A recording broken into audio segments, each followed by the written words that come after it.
Assalamualaikum warahmatullahi wabarakatuh. Di sini kami ingin mempresentasikan tentang rancangan konsep pengukuran di sektor bisnis dan sektor publik. Pertama, saya ingin menjelaskan optimasi rantai pasok dan gudang di PT Kalbo Farma Tbk.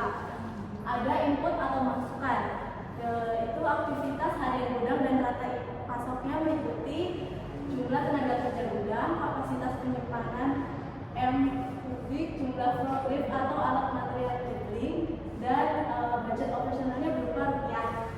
Selanjutnya ada proses ini ada aktivitas harian gudang, mencakup waktu packing per order dalam waktu per menit, akurasi pemesanan, inventorinya berapa persen, dan utilisasi alat material handling berapa persen, dan put over stok per hari.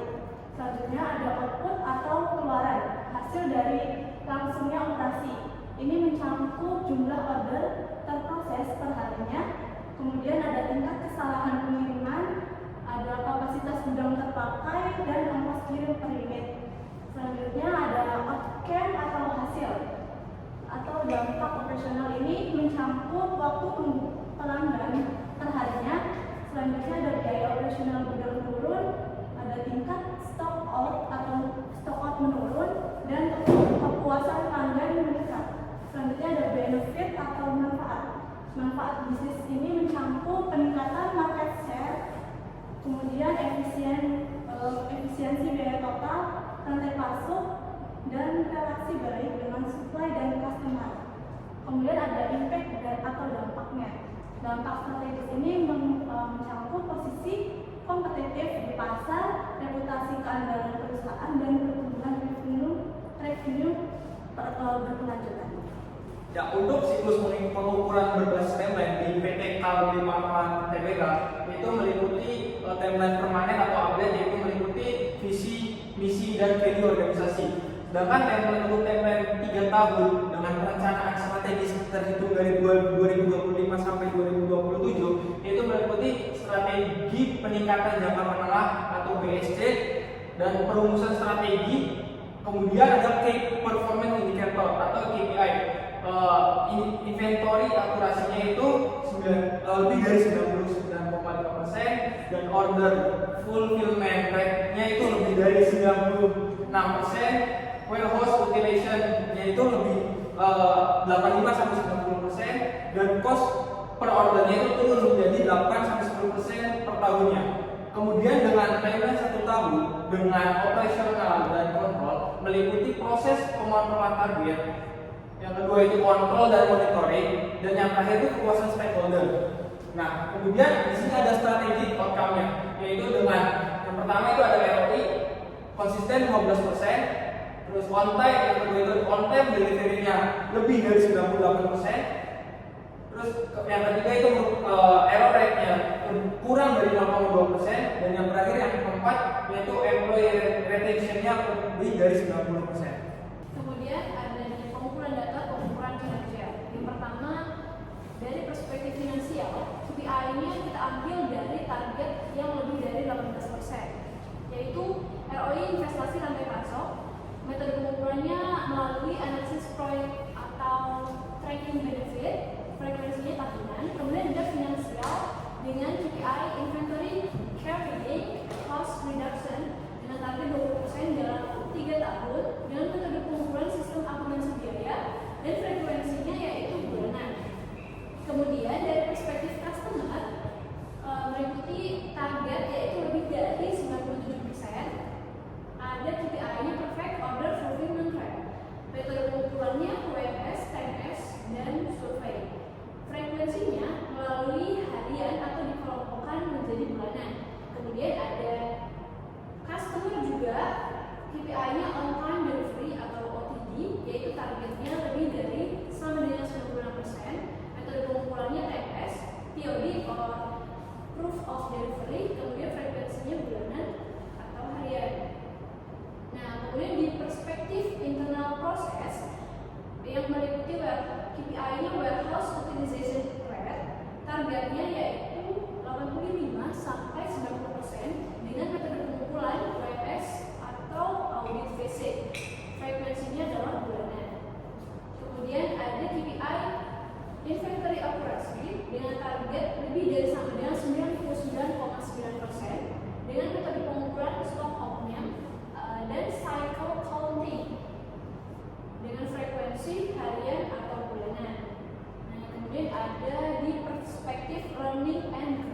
frequency score 1 sampai 5, targetnya 4,5 dengan metode pengukuran kuesioner, wawancara, dan observasi dengan frekuensi tahunan.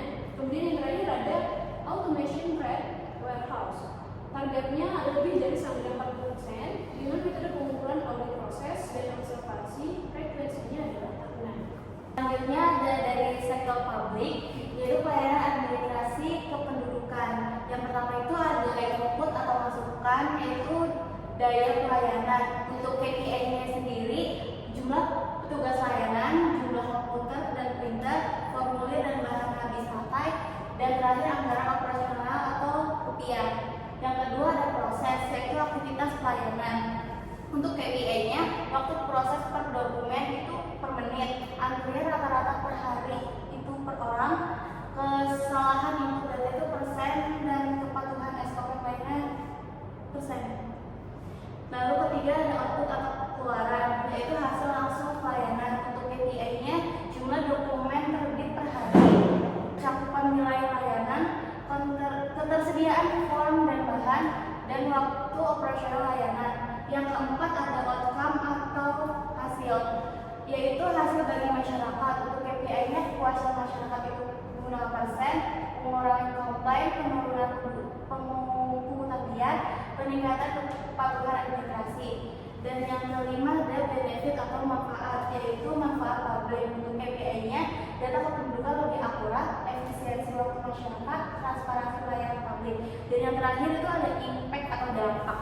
Dan yaitu dampak jangka panjang. Untuk KPI-nya, tata kelola pemerintahan baik, indeks kepuasan masyarakat nasional, dan pertumbuhan ekonomi daerah.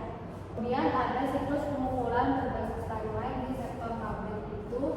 Yang pertama ada kemarin atau update, meliputi visi, misi, dan teori organisasi. Kemudian di timeline 3 tahun rencana strategis ada strategi peningkatan dampak menengah atau BSC, kemudian kelulusan strategi dan key performance indicator atau KPI, yaitu rata-rata pelayanannya kurang dari 15 menit, akurasi dokumen lebih dari 99%, dan kepuasan publik 4,0 atau 5,0.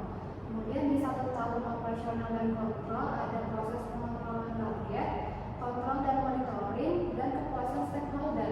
Di strategic outcomes, government trust index-nya harus lebih dari 80%, terus public satisfaction-nya lebih dari 90%, service completion rate-nya lebih dari 90%, dan employee engagement-nya lebih dari 85%. Oke, saya akan menjelaskan pengumpulan data pengumpulan kinerja. Dari jenis data yang pertama yaitu jumlah pengunjung. Metode pengumpulan itu menggunakan coding system, tools yang digunakan yaitu queue management system, serta frekuensinya itu yang harian. Yang kedua ada waktu tunggu. Metode pengumpulannya menggunakan time recording, tools yang digunakannya digital queue, timestamp, dan frekuensinya per session. Data yang ketiga ada dokumen diproses. Metode pengumpulannya sistem pencatatan, toolsnya database aplikasi, dan frekuensinya itu harian. Yang keempat ada kesalahan input. Metode pengumpulannya menggunakan audit sampling, tools yang digunakannya menggunakan quality control, checklist, dan frekuensinya itu yang mingguan. Yang terakhir ada ketersediaan form menggunakan metode stock monitoring, tools yang digunakannya menggunakan inventory log system, dan frekuensinya yaitu harian. Sekian presentasi dari Bapak kami, kurang lebihnya mohon maaf. Assalamualaikum warahmatullahi wabarakatuh.